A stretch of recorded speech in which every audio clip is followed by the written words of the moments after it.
Jogaço, muita expectativa para o primeiro duelo da final do Campeonato Carioca. A Arrascaeta está fora do jogo. Muito boa tarde para você, Mauro César Pereira. O que dá para esperar dessas duas equipes, Mauro? Flamengo e Fluminense. O Flamengo agora tendo tempo de preparação, 13 dias, o maior período de preparação desde que o Vitor Pereira chegou ao clube. Teve aquele período em que ele chegou na Gávea até o primeiro jogo e agora esse período de 13 dias até essa decisão contra o Fluminense. Flamengo sem Arrascaeta e o Fluminense, aquela coisa, só elogios, todo mundo elogiando a forma de jogar, parece um time até mais preparado para a temporada. Mauro, boa tarde. Boa tarde, Pedro, companheiros. Bem, eu acho que, assim, eu vejo o Fluminense, esse Fluminense do imaginário geral, eu acho que é diferente do Fluminense da temporada. Eu não consigo enxergar tamanhas virtudes do Fluminense, um time que também oscila. Sempre lembro aqui, o Fluminense fez 2 partidas semifinais com Volta Redonda, goleou a segunda, inclusive Volta Redonda, isso não tira o mérito do time do Fernando Diniz, mas o time do Volta Redonda jogou na quarta-feira com o Atlético Goianiense pela Copa do Brasil, chegou bem arrebentado no Maracanã fisicamente, tanto que não é um time para tomar de 7, tomou de 7, poderia tomar até de 10. No jogo anterior, o Fluminense perdia por 2-0, fez um gol irregular. Muita gente reclamou um pênalti, que eu acho até que não houve, antes do lance do gol do Fluminense, o pênalti para o Volta Redonda.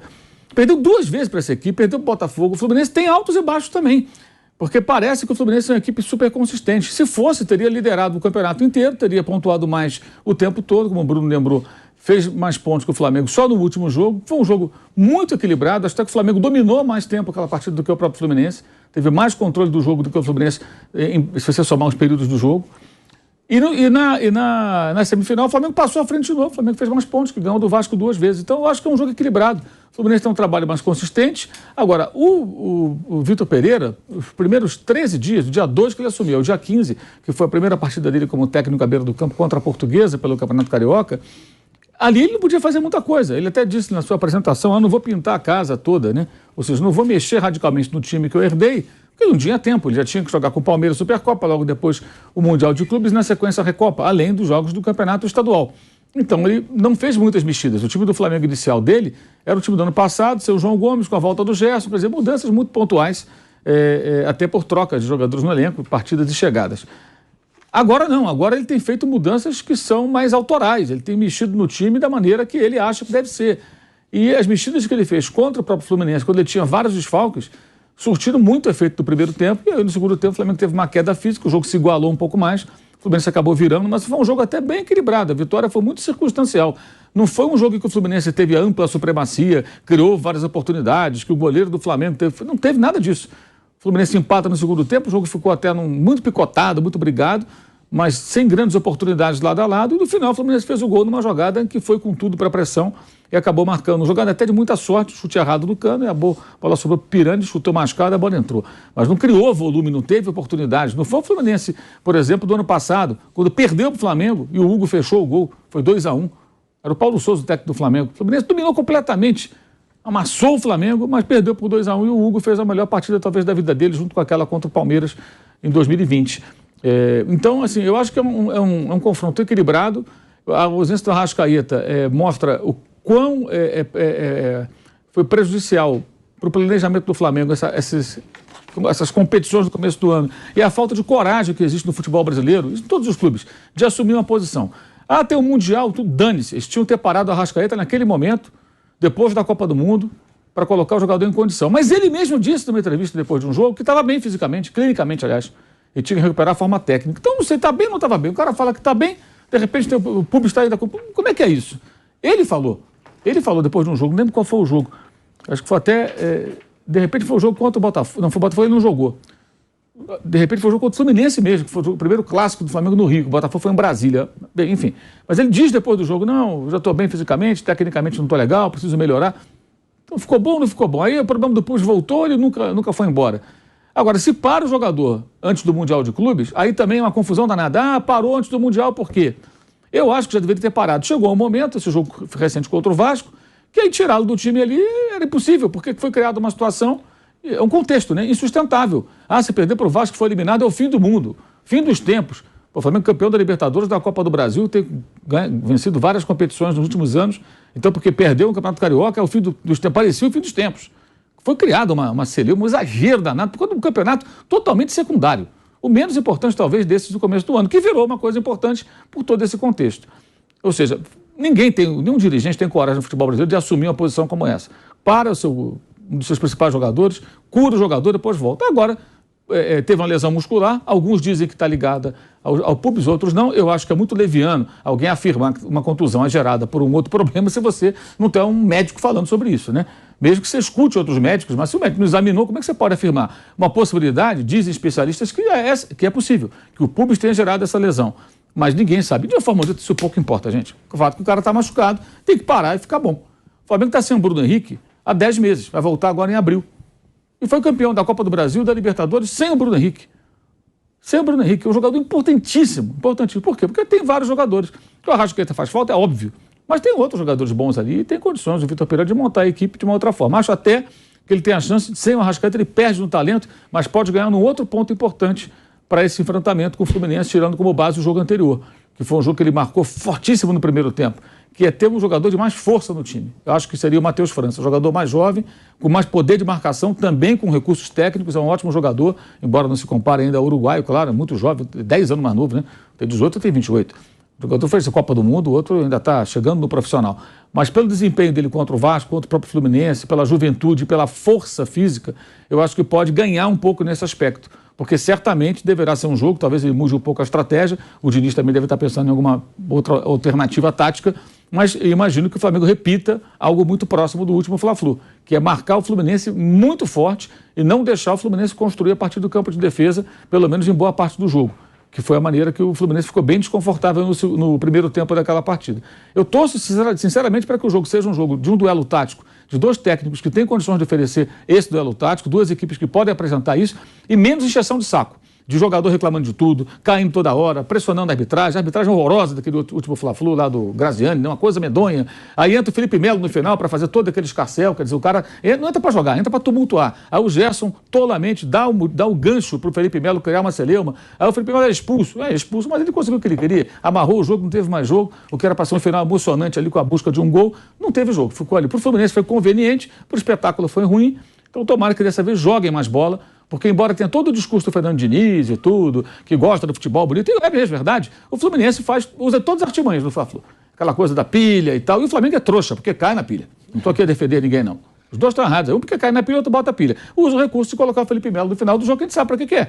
Ele entra para agitar. Então essa conversa purista também vai até a página 3 ou 4, né? Porque se fosse assim, não, eu vou jogar bola, não vou usar. No dia que o Guardiola tiver um Felipe Melo no elenco dele para entrar e tumultuar um final de jogo, amanhã tem jogo com o Liverpool, né? Aí final de jogo, tô ganhando de 1-0, aí eu saco, imagina o Guardiola, hein, Vanderlei? Ele sacando o Felipe Melo em inglês, né?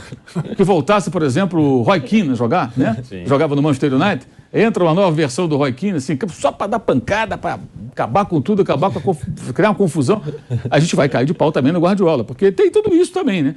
É legítimo, você pode usar suas artimanhas, o juiz é que se vire, mas eu acho um pouco contraditório, né? E o Flamengo, repito, é trouxa, porque cai sempre nessa mesma pilha do Fluminense. Isso é antigo e boa parte dessas derrotas recentes entra nesse aspecto emocional. O Fluminense é mais malandro, usa melhor dessas artimanhas que também existem no futebol. E os árbitros são fraquíssimos, né? Esses árbitros do Rio de Janeiro são horrorosos, então a chance de acontecer algo assim de novo é muito grande.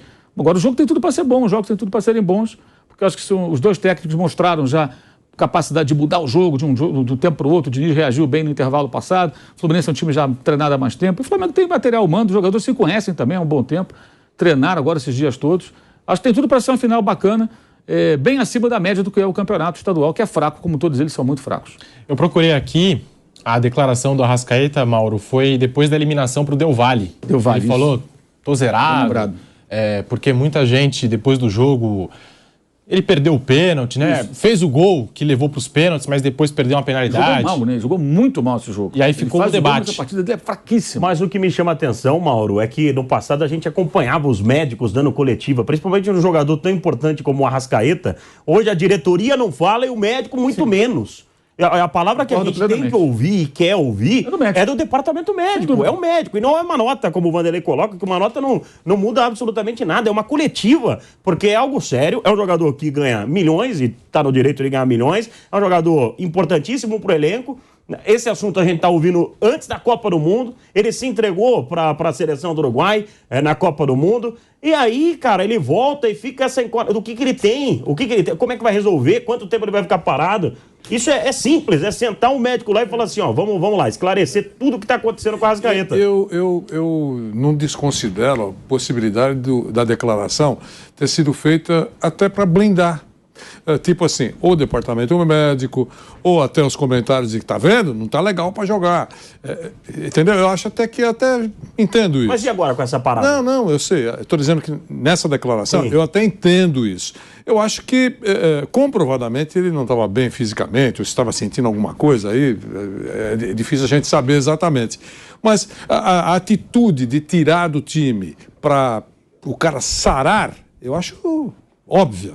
Acho que deveria, se fosse alguma coisa um pouco mais intensa, mais difícil de desaparecer a dor ou o incômodo, ele tinha que realmente parar e deixar isso claro. Aí o departamento médico pode até fazer uma notinha, vai que eu sou contra, mas não quer dar entrevista, pode dar uma notinha, olha, o departamento médico entende que ele precisa de 15 dias para virar um cara sem nada, sem nenhum tipo de dor.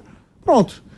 Tá certo, aí cabe. Agora, depois de não ter ido bem no jogo, o time, ele falar, realmente eu não estou bem, cai todo mundo em cima do técnico e do departamento médico. Eu acho que algumas declarações são para blindar. Como eu ainda, sem poupar a pisada de bola do professor Vitor Pereira, acho que naquela declaração primeira que ele escorregou, ainda no Corinthians, quando ele disse que ele estava saindo por um problema pessoal, naquele instante, eu acho que ele quis blindar os dirigentes que ele sempre teve boa relação e o Corinthians. Olha, eu não vou dizer claramente que eu não vou ter reforço nenhum e a coisa está difícil, eu vou ter mais estrutura. Então, para blindar, ele pode ter dito, eu estou só na base do condicional, pode ter pensado que, falando da família, ele estava blindando aqueles que chamaram o professor Vitor Pereira de irmão, de estarem apelando para ele continuar, aquele negócio todo, de uma situação difícil, de cobranças. Mas o tempo passou e aí o tiro foi no pé.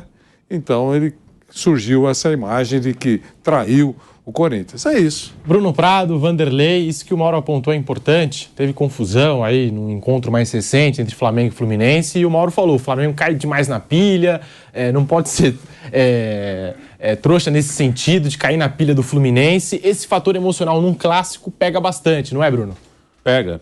O emocional está diretamente ligado ao desempenho do atleta isso é uma coisa meio cultural, né?